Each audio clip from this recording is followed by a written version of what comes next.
Good afternoon. Welcome to the Center for Disaster Philanthropy webinar, Hurricane Helene, How Funders Can Support Recovery.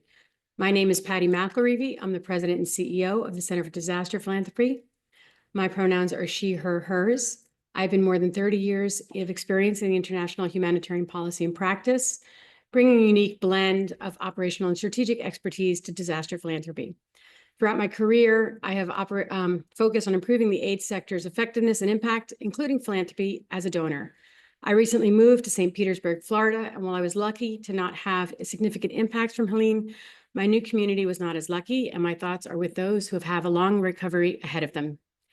We recognize today is Rosh Hashanah and wish those who celebrate a Shana Tova.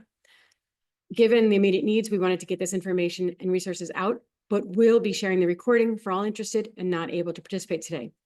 Some housekeeping items before we get started. You can submit questions at any time during the webinar using the Q&A box at the bottom of your screen, and we will answer them at the end of the panel presentation. At the end of the webinar, there will be a short survey. Please complete this to help us improve our webinar offerings and to meet your needs better. And finally, as I mentioned, we are recording this webinar. It will be available on our website and YouTube channel shortly. After the webinar is complete, live captioning is available now via Zoom.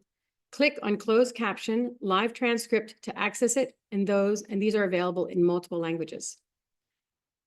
I want to take a moment to thank our sponsors.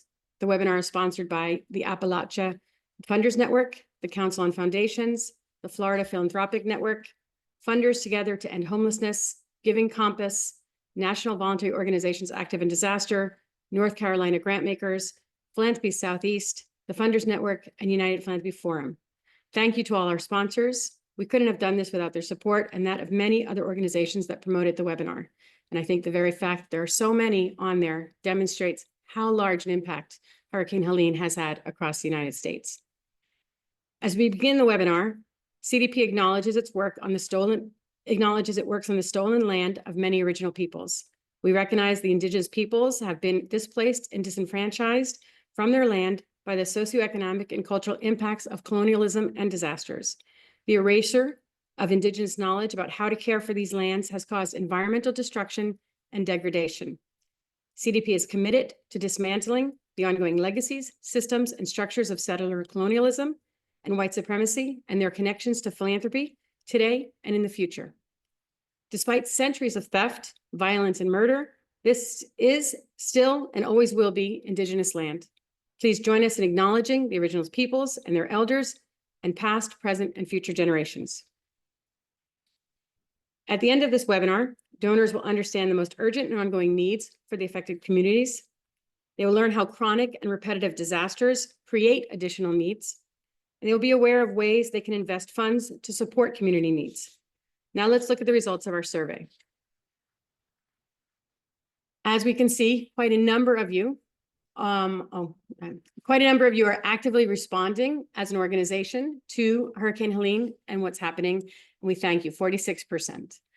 There's a few who are here just to learn, and we really welcome, because we can't change if we're not open to learning and understanding. So 23% is unsure, and 13 not responding yet. So we welcome you to please listen, learn, reach out to CDP and others on this call and see how we can help you get there.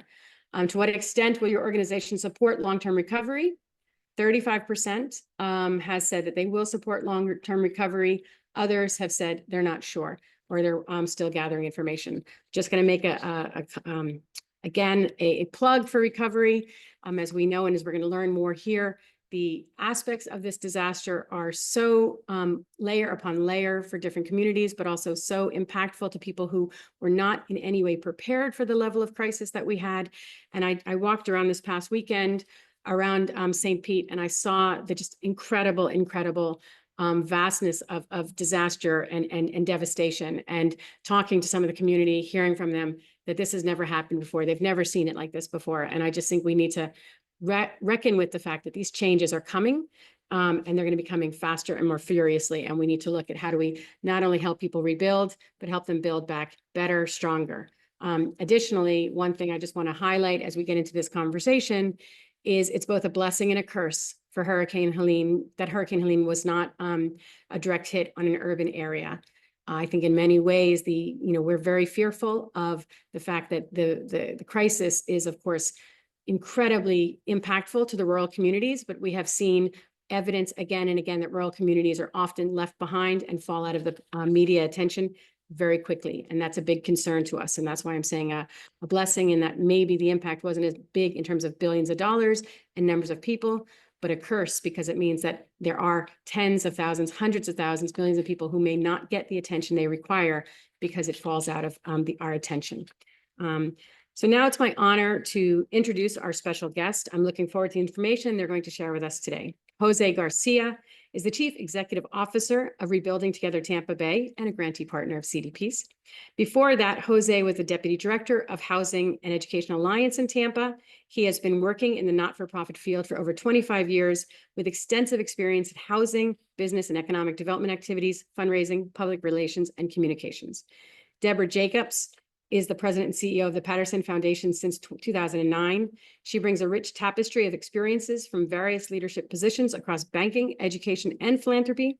At TPF, Deborah has championed the cause of creative collaboration, steering the foundation to work with partners to accelerate positive change by sharing fresh perspectives, contributing innovative ideas, and providing critical resources. CDP is proud to have been connected with Deborah and the Patterson Foundation since our founding in 2010. Reverend Ryan Eller is the Executive Director of the Appalachia Funders Network and is a descendant of more than 9 generations from Appalachia. Following 2 years at Watershed Partners, Courage, Ryan built his own impact firm working on projects ranging from philanthropic, religious, and indigenous engagement to significant initiatives at HBCUs and throughout the South. In this capacity, he is president of the Beloved Community Foundation, an organization born out of his work organizing faith leaders for the cause of racial justice following the death of Breonna Taylor. Welcome to each of you, and thank you for taking your time to share your experience with us. Ryan, let me start with you. This storm has devastated Appalachia, and I've heard some people call it North Carolina's Katrina. Can you give me a high-level look at what you've seen and heard on the ground? Yeah, Patty, happy to do so, and thank you so much for hosting this call. I do want to clarify one thing for folk, and that you mentioned that it may be a blessing that we have avoided urban areas. For us in Central Appalachia, we certainly view communities of Asheville and Johnson City and places like Boone as centers. For us, they feel urban. The devastation really is staggering, and it's really, as I think you can imagine, hard to put into words. It's been catastrophic across our region, particularly in Western North Carolina and Eastern Tennessee, but also parts of Southwest Virginia and East Kentucky. I do think you're right in that some have called it, North Carolina's Katrina, but I would actually take it a step further. This isn't for us a once in 100-year type of disaster. This is not since Noah kind of disaster. I mean, my family's property in Haywood County, North Carolina, which for those who aren't familiar is north of Asheville. We got 18 inches of rain in the 48 hours before Hurricane Helene even hit. And then when the storm stalled over the mountains, we saw really unprecedented rainfall, another 30 inches on top of that. So in total, we're talking about 40 trillion gallons of water in a matter of a day that came down on Central Appalachia. For context, the French Broad River, where I grew up kayaking, usually crests about 1.5 feet. It was 24.6 feet. This is enough water in one day to have covered the state of North Carolina in 3.5 feet of water, the entire state. So as of yesterday, we had over 600 people in Buncombe County alone that were still missing. As you can imagine, our roads and bridges have been destroyed. entire communities have been left isolated and no longer exist. And when I say no longer exist, I truly mean we have small towns that aren't just underwater, they no longer exist. They were wiped away. And so I think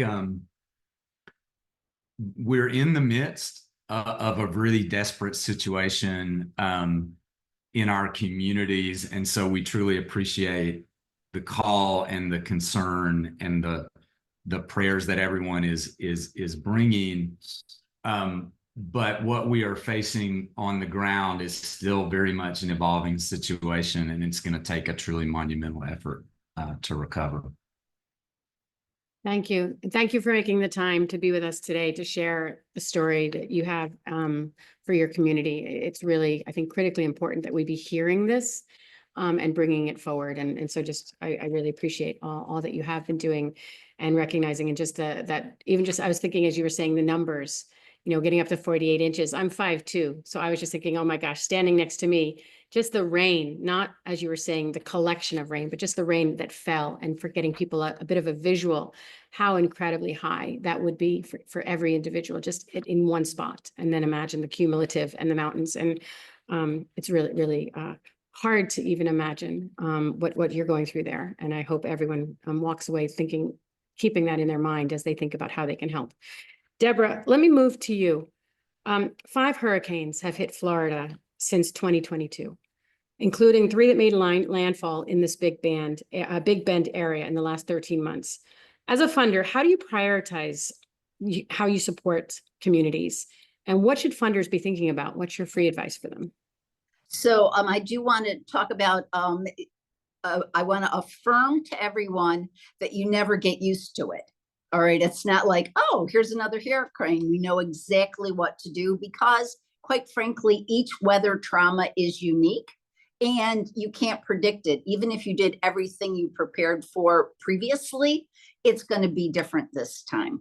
I'm going to take the approach of my heart hurts for everyone who is in a devastated position, but I'm going to keep my funder hat on for my role during this webinar, because no matter what kind of a funder you are a disaster funder. In helping the staff and the board of an organization that is a funding organization to realize, if you care about education, if you care about the environment, if you care about critters, whatever you fund, you are a disaster funder. And I want to help funders step back. I know this is the time for people need relief, they need funding for recovery, but I want funders to be thinking about how can they in their organizations plan ahead for how we think about disasters, because disasters are going to happen to our communities, to our grantees, and to those beyond our region. So it's the what is in your strategy of how you are going to respond. Know it ahead of time. Are you going to be an immediate response funder? Are you going to be a recovery funder? Are you going to be a prep funder? Keeping in mind, again, if you are an early education funder, you got daycare centers all over the place that are going to need you once a disaster hits. So know what your role is with those that are part of your mission. So, I mean, Patty, I could go on, but I would love you to educate people. What is CDP counseling funders to do right now? We're in a little mess right now. Yeah. So, I mean, I think, one thing we've talked to different communities and different organizations is this is going to take us all, right? This isn't, we should not be thinking of, this one organization or this one place. I mean, it's going to take us all, and we need to keep that in mind. We really need to recognize that this is way beyond the capacity of any one donor, philanthropic. It's beyond the capacity of any state, any county, any federal funding. So we need to all be in this for these communities for the long haul. So that's the first thing, is just remembering that message needs to continue and it needs to be strong. And as I started off with, like, we can't allow this to us. We can't turn away. We have to keep looking at this, and we have to keep helping communities. The second is the layers of this crisis. communities that are already marginalized, that are already, possibly have, lesser economic resources or don't have as much attention, as Ryan so aptly pointed out. Like even just, these areas are not necessarily already invested in. They were already under threat before this crisis broke out. So how are we going to help them, again, really look at the layering that they need? And that then ties to my last piece of advice is listen to them. We don't know what the solution is for any town. We don't know what the solution is for any family. If an entire town's been wiped out, we shouldn't just be like, oh, we're going to rebuild the town in the same exact way. We need to listen and say, what do you want? What makes the most sense for you? How do we explore this? How do we help you? And so really listening to the community, being nimble to the fact that there may be different solutions for different communities, different families. And so we're going to have to step away a little bit from we know best. No, we don't know. We're going to have to listen to those communities, and we're going to need to keep that long view. Because again, relief is it makes us feel good. We want to go in, we want to help. It's definitely needed, but the recovery is where we actually make a difference. The recovery is where we help communities become communities again. And that's where we need to maintain our focus and our energy. Doesn't mean we don't support relief, but the fact that 35%, that most of the people are really looking at relief, I understand it. I worked in that space a long time, but I also recognize that we often leave communities further behind than they were before the crisis at the relief stage. And so what we need is to get into that recovery so they can actually get further ahead and at least get to the point where they were at least before the crisis occurred. Ryan, I'm going to ask you a similar question though, because you're obviously probably getting a lot of calls for this kind of advice with such widespread damage, the geographic area. How should individuals and organizations triage support? What should they be doing? Yeah, it's a really great question. I think I should name first though that because we're a region that you aptly mentioned as a severely under-resourced area in the first place, it also comes with generations of stigma and stereotypes that impact how people respond philanthropically to these emergencies. And so it is important for me to name that for me, I think our families in Appalachia, even especially going back to my indigenous ancestors, for us, resilience isn't just a tool. It's unfortunately been a way of life, and it has been a value. And so in the immediate moment, folks are putting together pack mule trains to deliver resources, are sharing water with one another, with people who have it, are choosing to stay in some cases, even if they can get out and just camp just so that they can help their neighbors. So that is already happening. And we have an incredible network of mutual aid organizations that we at the Appalachia Funders Network are supporting, that we're driving our funders towards and in relationship to. I think that is important in this early term, for sure. We're trying to take a holistic approach, which is why at the request of the funders who literally couldn't have access to their office, we set up the Appalachian Helene Response Fund, which is going to be holistic. I mean, we are driving energy right now to mutual aid, but we've got intermediate and long-term needs that we hope to meet. And we are encouraging folks in this regard to embrace really two values. And we're getting this from our partners who experienced previous storms and from you all at CDP. And those values are first, centering trust-based philanthropy. Folks closest to the ground know, which is why we're driving dollars to the community foundations and the intermediaries that are in those multiple impacted areas.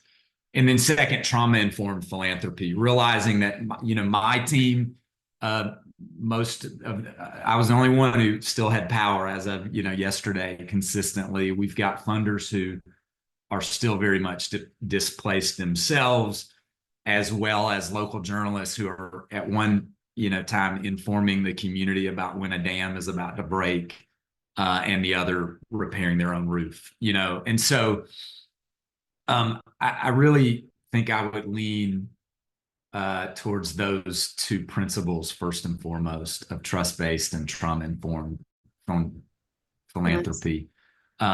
Yeah. That's wonderful. Thank you. Jose, let me bring you in here. Rebuilding Tampa Bay received a grant from CDP after Hurricane Ian. How can we build community-based support systems for families to help them navigate the disasters that keep happening? Thank you. First, I want to apologize for some technical difficulties I had. In case you notice if I was disruptive, my apologies. I don't know what happened. But thank you, Patty. And I think organizations like ours who have boots on the ground must be working and have to be working with other in partnership with other nonprofits. We all got to be clear of who we are and what we do out there. So Rebuilding Together provide residential repairs. So we're going to be a disaster recovery agency. And at this point, we're playing as a responsive because we work closely with other nonprofits that we can be the avenue for them to receive more donations. In this case, we receive tons of water donations. We pass it through Feeding Tampa Bay. If we receive clothing and other kind of supplies, it goes to Metro Ministries, or it goes to other nonprofits who handle those kind of things. We should know, and we are not creating new programs and services just as a result of this disaster. So partnerships are very important. Cultivate those relationships are very important because our messaging can go through other nonprofits to the community and vice versa. Their messaging can go through the community through us. And second, I think it's very important that we keep a good relationship with the local municipalities. We need to work with the government. They are going to be there sending messages to the community, and therefore we want them to say, Rebuilding Together or any other nonprofit are available for you for these resources. That's the best way to keep the homeowners or those impacted in their house to keep it updated of what's going on. Building trust is very important. Once they were impacted and their houses are devastated and they're losing everything, you just can't show up and say, I'm going to do this for you. They need to trust you. And the only way to do it is to make sure the other nonprofits that work in partnership with you, that they're already receiving services from them.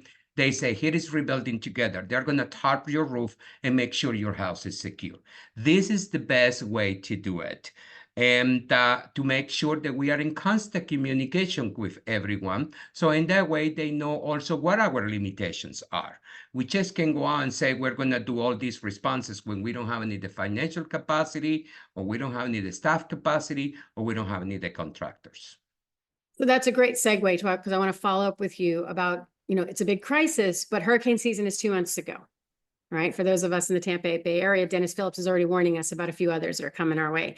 So there's numerous disasters in the US and around the world, and it's election season.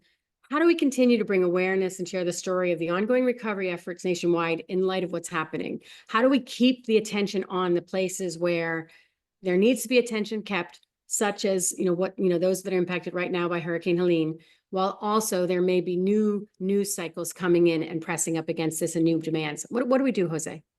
So I think the best example is what happened between Ian and Helene. In between we got to another storms, which is with Debbie and Idalia. But the two of them were, Helene and Ian, were very heavy. Since Ian and we started disaster recovery throughout the Gulf area from Lee County all the way to Citrus County and Florida, along with other counties that were impacted and the center of Florida, we kept telling our sponsors and we kept advocating to everyone the resiliency and preparedness is key. So Deborah, you are absolutely right. Preparedness is key. We need to keep telling people, and we change our messaging. We're no longer repairing homes. We're making homes resilient. We want to make sure that they are ready to face another storm. We don't know how big this storm is, and we don't know if the house will be, the home will be able to face this storm. but let's make sure that the messaging changes, telling people we need to prepare homeowners. We also need to keep the advocacy out there. We need to speak on behalf of the homeowners. We need to speak on behalf of the residents. We need to speak on behalf of our communities. So when we go to Tallahassee, we said how important it is the nonprofits are coming together to help their communities. But please be aware that they will be impacted. We don't know when. We know it will happen for sure. We don't know when. The best example, moving forward with your question, is what's happening right now in the Gulf. Hopefully, there won't be another hurricane coming, but enough water coming in to fuel on the fire. So we need to be making sure that these homes are prepared and the community is prepared. So we are out there saying, let's make sure that they are ready for additional water coming in. And it so is happening in other states, as we know, Georgia, the Carolinas, and Tennessee. We got to keep advocating for the homeowners, and we got to keep telling them affordable housing is not only creating new, but it's preserving what existing it is. We want those homeowners to stay at home because we want to neither increase our homelessness population. No, that's a great point. It's about that whole, not prioritizing one over the other, but trying to keep the message across all the states. Deborah, let me return to you. What other roles can funders play in recovery besides funding? Well, we often talk about more than money philanthropy and the many different roles that a funder can have. Jose brilliantly talked about advocacy. We have the opportunity to advocate for policy change or support those in this realm, but we also have the opportunity to educate and engage and create space for people to learn what are promising practices, proven practices. Now, in the middle of a mess, this is not the time people want to come to a meeting, but I am going to keep going on. Yes, immediate is important, but we as funders have a responsibility to take a long-term view and find ways that we can create space for all of the external sectors to come together. That's how are we creating space for people to voice what is going on? How do we create space for businesses? Guess what? Businesses have both employees and customers. They've got people on both sides. So are we bringing businesses into how do we respond and recover from disasters? It's, of course, the nonprofit sector is vital, but the nonprofit sector can't do it alone. We already talked about government and media. And that's where funders really can make a difference, is making sure they have a vibrant media ecosystem. How are we supporting the ecosystem of communications that are out there? So I think that trying to get as proximate to a community as we can, get out beyond the desk and get out to where the people and those who need the help and are helping with the help. Two things, I'm going to use an example of the Patterson Foundation with our Community Preparedness Response and Recovery Resiliency Initiative. We're thinking about what can we do, and it's looking at what's already out there and what we might strengthen. And CERTS, the Community Emergency Response Network, neighborhoods who support each other after a disaster, strengthening COADs. Those are the agencies who will work together. So funders can support the infrastructure of good things happening. So it is definitely more than money philanthropy. But Patty, I want to take just a little bit more, because when we talk about funders, I want to talk about donors. Givers have to give. It's in their heart, okay? Whether they are located where the disaster is or if they're somewhere else around the country. Givers have to give because it's part of their DNA. So if I was a giver, where would I recommend? If I'm a community foundation and I have donors who want to give, how am I helping them understand what agencies might be the appropriate, what infrastructure organizations might be the appropriate? And I will say, I am going to put a plug in here for CDP, because if you don't know what to do, let CDP use the money and their wisdom with their partnering in all the regions that we work. So I want to make sure that we remember givers have to give, and how do we help givers make smart decisions and not silly decisions? Thank you, Deborah. I appreciate that. I think it's really important. And I'd add, the intermediaries can play a very good role in helping. But of course, we don't want to be competitors to those who you already identified and are working in that region. So we're definitely, there's a service if you need us. But I also wanted to highlight another thing that I think is really important within these disasters we talk about is accountability. There's always going to be a lot of measures, a lot of things that stand up, promises and pledges that are made.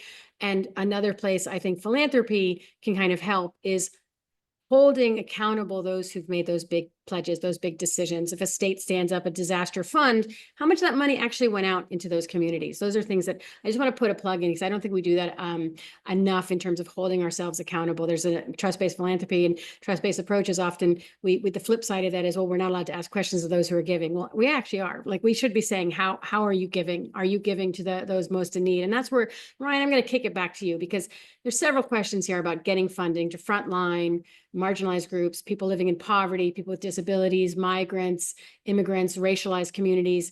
How do funders, especially external funders, support these communities? How do they find them? How do they help them? It's such a critical question, Patty, and so appreciated. We do have a little bit of experience within our network because, unfortunately, here in Kentucky, where I am today, we had floods within the last few years that were quite devastating. And this became a point of real emphasis, because we realized that there are so many folks in our region, as there are everywhere, who are relatively disconnected from sort of institutionalized support and institutionalized or traditional philanthropy. And we're in a region where, Deborah mentioned information sharing and media.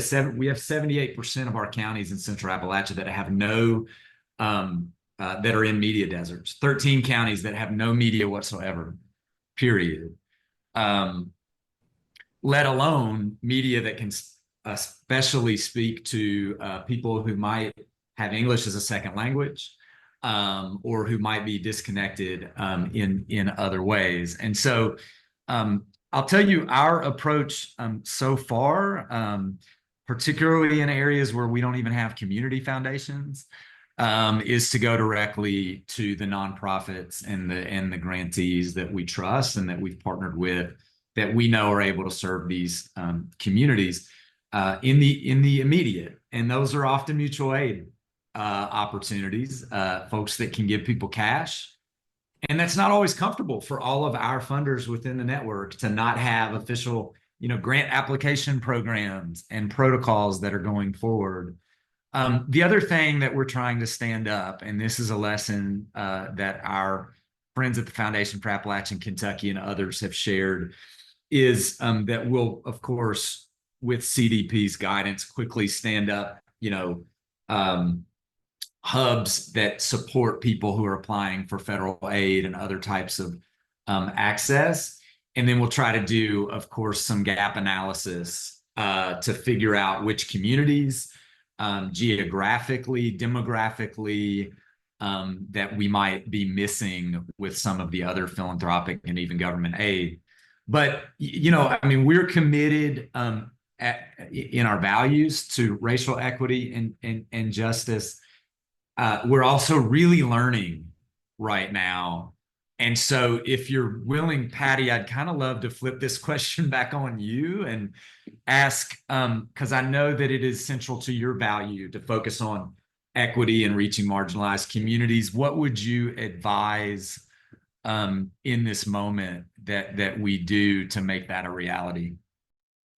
Well, for CDP, a lot of it is really meeting, donors, funders, givers where they are, and at sometimes challenging them about their misconceptions. I mean, you spoke about this earlier, Ryan, right? People have already set their mind about certain things in some of these communities. And, the harsh way of framing it is victim blaming. People don't mean it that way, but that's kind of what they do, right? If you didn't live there, why would you have this problem? Rather than looking at why do they live there? Is there a reason that and that, again, I don't mean to sound like even that's victim blaming. I don't mean to say like that, because this is my home. I've been here for 9 generations, and this is where we live, and this is where we have a connection. This is our community. And so really trying to challenge people where, meet them where they are, but bring them along on that equity conversation, on that, what is it about it that's bothering you? Why do you, why is it that there's more attention to these communities than others? Is there something within your own biases that you're bringing into this conversation? And I think that really helps. I mean, storytelling is a big part of that, helping people recognize the layering of disasters, the layering of marginalization, the layering of vulnerabilities, and that communities, even one thing we find often, for example, is, FEMA will turn people down and then people don't apply again. Well, they don't apply again because they don't trust the government, right? Like, it's not as if they're just like lazy, right? But these, but we can walk away with a really simple argument to say, oh, they didn't even try to get what they could. But we have to recognize, no, we have to help those communities get what they deserve, because they may have reasons as to why they're not doing that, or they're used to being told no, right? They're used to not being given a hand up. So how do we find them? Or their pride, and so they're, people are I grew up in a rural area, and my parents were incredibly proudful. They, and so like there's a certain level of how do you meet them within the community so they can get beyond some of those barriers they have, because it's so easy for us to walk away, by the narratives we tell ourselves of, either victim blaming, or, well, I can't fix everything for that community, so where do I even begin, right? There are all these various ways that we give ourselves an excuse to turn away. And I think what CDP tries to do is to keep the lens, keep people looking at it, and slowly widen their aperture, slowly get them to see more and more and more, so that they can actually, one day really say, actually, I see it. I understand, as Deborah started off with, I am a disaster philanthropist. I care about social justice. I care about racial justice. I care about economic development. I care about my community. I actually care about disasters, because that an event comes, everything I care about is gone. And so if I invest in those things and I look at it with the community and I look at that long term, I'm actually helping them weather the storms that are coming. And it also helps me see what the storm that has come has done to those communities and how I actually need to help them. So it's a little bit about trying to find it that way. You can get into a lot of, modes and tools, but realistically, I think it's about trying to bring that story forward so people can connect to it and advance themselves. Jose, I'm gonna come back to you. People want to help, and for some reason, that often means volunteer. Is this the right time for on-the-ground support? We're hearing many messages that we shouldn't self-deploy. So what is the best way for individuals to get involved in rebuilding communities? Absolutely. Nobody should deploy right now. And the reason is because the local municipalities are working on the cleanup, are making sure that it's safe for everybody to be in there. I are also doing, unfortunately, recovering bodies of people who has died through this storm. So right now, let's give them enough time to say it's okay for everyone to come back. Some of them, many people are actually out of their own communities, and they can come back, much less the volunteers. It will be just a matter of a week or so before we can start to go there. Right now, all the nonprofits and the groups that utilize volunteers are in the skirts of the area, where you can say, come to us so we can provide you with what you need, or to learn of what you need. And once they are ready to do that, the best idea is to go to your nonprofit. Hopefully will be groups that provide the necessities that these homeowners need, and they can sign up for volunteering. In our case, for example, we're going to start to announce via social media platforms and through our website. We're ready to accept volunteers with semi or skilled or in having skills to help us to tarp roofs, to secure doors and windows, to mud and gutter homes, and those kind of things. Others, they will be called to say, can you help us to distribute this kind of services? But right now, it's not a good idea. Let them, the experts on response, to first make sure that you are not going to go into somewhere and electrocute it just because things are out there and it's not good. You can basically not even visualize what is in front of you that can be a danger for you. You may be walking into somewhere and suddenly that tree that it was about to fall, it falls on your head. So it's better to make sure everything surrounding you is safe, and then you come back to that. And once that happens, what our message will be is go to your website, to the website of the nonprofits, and make sure you can sign up for volunteering even right now, because they will be calling you, because we're going to need your help so we can deliver our response and we can deliver our recovery as soon as possible. The more people we have there helping, the sooner we can reach out to many people. That's the key of all of this. Time heal wounds. So if we don't keep sending the messaging that there are people in need, people will go on with their lives.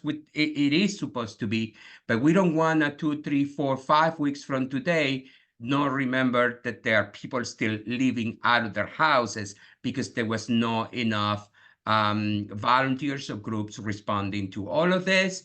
We're going to have many contractors that may be somewhere else now, maybe on the north side of Florida. We're losing contractors, we're losing roofers. It all depends how we're going to be able to help the community. And volunteers, especially semi-skilled and skilled volunteers, are going to be needed 100%. Okay, so what I'm hearing is yes, but not right now. Sign up No, through, right now. sign up This through an is not established the time. organization. Sign up through an established organization. Tell them what skills you have. I just want to add another one though, and I think is also, don't take the resources away from the communities that are currently under-resourced, right? So you arrive in these places where there's no water, there's no electricity. What are you potentially pulling away from those communities in terms of what's Absolutely. being sent into them? So just another thing to remember is, and a third thing I would add is, in some of these places, as you're saying, it's dangerous. So you don't want to pull the responders away from that response to the community to help you and save you. So lots there, but so very much welcomed, but always better to plan out your volunteering and set up those agreements in advance of a disaster, or at least after the community has had a chance to breathe and the organizations know what they need. So I think that's great. Deborah, I'm going to end this with you before we go to Q&A. You've been a long-term funder for CDP. Thank you for that. And you know, including to the Atlantic Hurricane Recovery Fund for Helene. Can you talk about why you find it important to support the long-term recovery of communities? I'm going to use the example of Hurricane Charlie, 2004. Okay, 2 decades later. I am going to go to Jose's point. I've got to add on is that GPS might be different 2 decades later, but I can remember with Charlie, people rushing in to help in Charlotte County, where this furious little thing, Charlie went in and did incredible destruction, and there were no street signs anywhere in the county left. So even if you knew an address to go to, you could never find it. So, I mean, the reality of how it, up to Ryan's point about houses don't even exist anymore. I mean, neighborhoods are gone. That you can't just do the immediate, because I just proved to you that 2 decades later, another hurricane's going to come in. I would like to say that I'm using Charlie as an example again. This community did learn how to build back better, but it took years. It did not take weeks. It did not take months. It took years. So having that long view, especially funders, to keep the eye on the what is going to help communities be who they want to be, and let them make their decisions so that they are part of the decision-making process. That long-term recovery is so very important. And I'm going to keep pushing on the communications. Funders have the ability to keep the issues out there. I am going to go back to why CDP. And it's because I think, Ryan, I'm building on a point you made. I view CDP as a gap leverager. Those who are closest to CDP figures out who's doing what, and then they leverage the dollars that people have chosen to give them during the recovery fund. So if you're at a loss, I know I want to help, I don't have the bandwidth, it's not my thing to learn about, North Carolina, let CDP optimize your investment. So there are ways, I'm going to go back to givers have to give, and everybody's a disaster funder. Great. Thank you so much. I want to now take us to a couple of questions in the audience. We've received several in advance, but there's actually been a very, very active chat room going on. It's been hard to follow the Q&As as we've been talking in this really rich conversation, but we are aimed at providing education for the philanthropic community. So I want to get to some of these questions. So one of them, I'm going to start off with what's maybe a little bit of a hard framed question here, because it's hard to discuss. This is actually how they frame it. I know it's hard to discuss during crisis response, but when are we going to talk about rebuilding in more resilient places? Is it responsible to keep building in coastal Florida? We know it is not given all we know about climate change. Look at North Carolina as an example of climate change impacts in places that aren't immediately threatened. I'm just curious, does anybody want to kind of take that one? Any thoughts on that? Yeah, if I may, I might start. I'm not from Florida, so I can't speak to the coastal question. I know that may be sensitive to y'all down there. I have sensitivity around it in our region of Central Appalachia because, I see Andrew Crossan, who's a directly impacted person himself, on the call. And, they put out at Invest Appalachia a really incredible report that showcased how Central Appalachia is actually one of the top 2 destinations for climate refugees within the United States and globally. And so we're questioning all of that right now, right? And I think it is still yet true because of temperature shifts over time. It does underscore, though, that if you think that you are choosing to locate in an area that is resistant to climate, you may want to question that assumption. It also is a question that I find has to come with a lot of privilege, because if you are like my kinfolk and have been there longer than 9 generations, many more, again, with my indigenous ancestors, the idea of being able to choose where one lives is also a question of great privilege. In our coal communities in Central Appalachia, 80% of our higher elevation non-flood zone land is absentee owned due to our legacy of extraction and coal.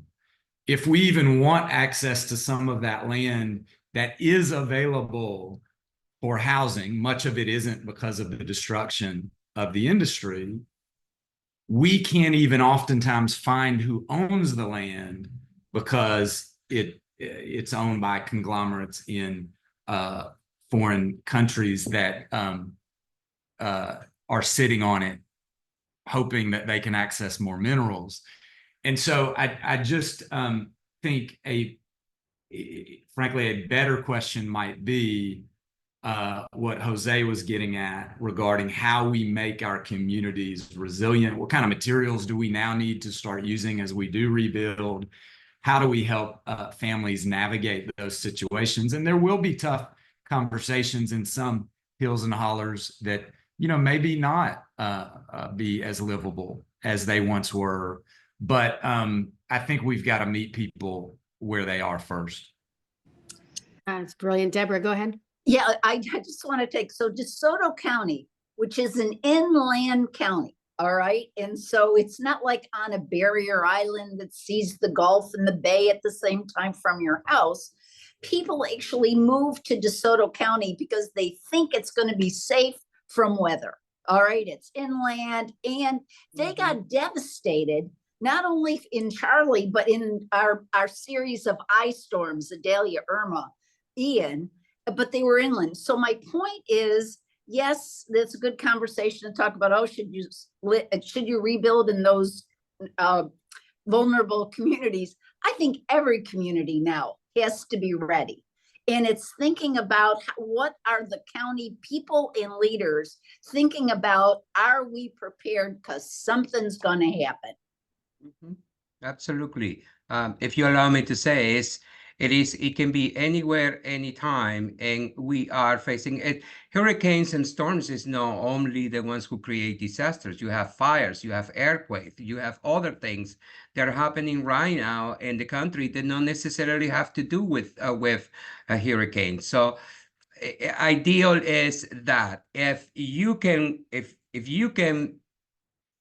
the nature is fighting against you, is how somehow you can fight against the nature. And the best way to do it will be preparing those residents and those communities to face that. So I think it's the best way to go. And instead of thinking it is right or wrong to keep building and in areas like ours. You also need to ask that question to developers. How are you going to tell them they can now invest millions of dollars in these high-rise and these beautiful areas where they're making millions of dollars? So in reality, it will be a lost battle if we're trying to go that way. Yeah, I think that's such great points. And I really just want to underline Ryan's points. It's not for us to tell communities where they should live. It's for us to help communities live where they are and be prepared for what's coming, because there are, as Jose highlighted, so many ways that disasters or events are actually presenting and hitting. As at CDP, we define a disaster as when an event meets a vulnerability. So there's nowhere globally that there are not vulnerabilities and potential events coming. Disasters are a realistic part of life. And what we want to always do is minimize as much as possible how people get impacted. And as a new, Floridian, realizing like my threat for this hurricane wasn't the wind. I mean, it's not the narratives we tell aren't what kind of makes the sexy pictures on TV isn't always actually what's happening. It was the surge. And for Ryan, it was the rain that came with that wind, right? So, I mean, these are things that we need to understand, that these disasters, these events are playing out in multitudes of ways. And it's going to be very hard for us to be attentive to how all of them may present in the future in all locations, but rather looking at how we prepare communities across all communities to be prepared for what may be coming. And I think really great conversation there on that. And thank you for the question. It's one we actually get quite a bit, and I think it's important that we have an open conversation about this. It's not about stopping people from living in where their home is. It's about helping them navigate what may be coming in terms of events. And so I think it's really, really important. There's one other question I just want to highlight before we sign off, and I'm going to look to if there's anyone who wants to answer it. But what about renters? I mean, this is an area. I was on a trip in Mississippi last year, and Rolling Fork, it got wiped out, and it was all renters, and the builders were like, the owners were like, yeah, we're done. Like, we're out. And then this community was on the verge of an existential threat. And it is an incredible thing. We forget that a lot of people, a lot of these communities are renters. So what, Ryan, are you facing that? What are some thoughts you have about how do we help get renters as a help? I think you all may have more answers than me to that particular question. I will say it is a critical one. We are already deeply concerned, especially for our renter community throughout the region, because we have had affordable housing issues, particularly in East Tennessee and West North Carolina in recent years, about payday lenders starting to already set up shop in our communities. Particularly, we're hearing from folk on the ground, when you have limited access to gasoline to get around. Ingalls in West North Carolina, East Tennessee is the number one, grocer. Most of them are cash only right now, as are Walmarts, right? And so people are accessing, unfortunately, those without cash payday lending, and getting themselves into a really tough situation because that's what they have to do to survive right now. So we're worried about that. But what we experienced in Eastern Kentucky was also, as soon as airports came back online, real estate developers coming in and buying properties from uninsured or from landlords who were renting properties that they could then flip and increase renters' fees on without even providing assistance to repair some of those properties. And so we're very concerned about it. We have funders that certainly are prepared to take the lead and help their communities in that regard. But we could use the wisdom of folks in other parts of the country as well as we try to surface those efforts. Thanks, Ryan. I appreciate that. Jose, I'm sorry, but that's all that we're just conscious of time and respectfully. I think it's really important that we remember, though, that not everyone is coming into a disaster with a giver mindset, right? There are people who are coming with a taker mindset, and we need to be attentive to that and help support those communities to fight against that in the best way and most constructive way possible. So, Ryan, that's a really great reminder for us to end on, I think. And so, as we wrap up, I want to provide the audience with some actionable thoughts from our conversation. You know, one is remember the geography. This system hit a large swath of so many states. Many rural areas, hard to say together, won't get the same level of support from external sources and won't have the same access to community organizations. As Ryan mentioned, community foundations or county support or media, they won't have the same support. So look at places that aren't getting support. Look for them, focus on them. Address pre-existing issues and root cause problems. The disaster is exacerbated by the previous housing crisis, by racial discrimination, by poverty. Systemic and historic discrimination amplify a disaster's impact. While you fund the disaster, you can also address food insecurity, healthcare access, housing shortages, stability, and racism, just to name a few. Support community leaders and movement builders. This kind of Deborah highlighted this. Include those people who are building movements for local power in your response, recovery and future planning. Their local knowledge is key to creating more effective action. And lastly, plan for the long term. Recovery from this disaster will take years, if not decades. Consider how your funding and support will continue next year and beyond. CDP has lots of information to help you learn more, including our weekly disaster blog, profiles about each disaster and issues insights. We also have educational resources, including special reports, the playbook, and of course, our webinar series. We have several funds with long-term recovery focus, including Atlantic hurricanes, that are, as we discussed, focused on equity. If you want to explore further, our expert advisory services team provides customized assistance to donors of all kinds. Our next webinar is October 10th, Thursday, October 10th at 1 p.m. Eastern. The topic is disaster risk reduction, how philanthropy can empower a resilient future. So really timely, considering that was a big part of the conversation from our panelists here today, that resilient future and how we get there. It's our final regularly scheduled webinar is November 14th, called Imagining 2025. What's next for disaster philanthropy, and features a fireside chat with futurist Trista Harris. In order to respect everyone's time and keep this to an hour, this is all the time we have for today's webinar. I want to thank our co-sponsors and Jose, Ryan, and Deborah for taking the time to share your insights with us.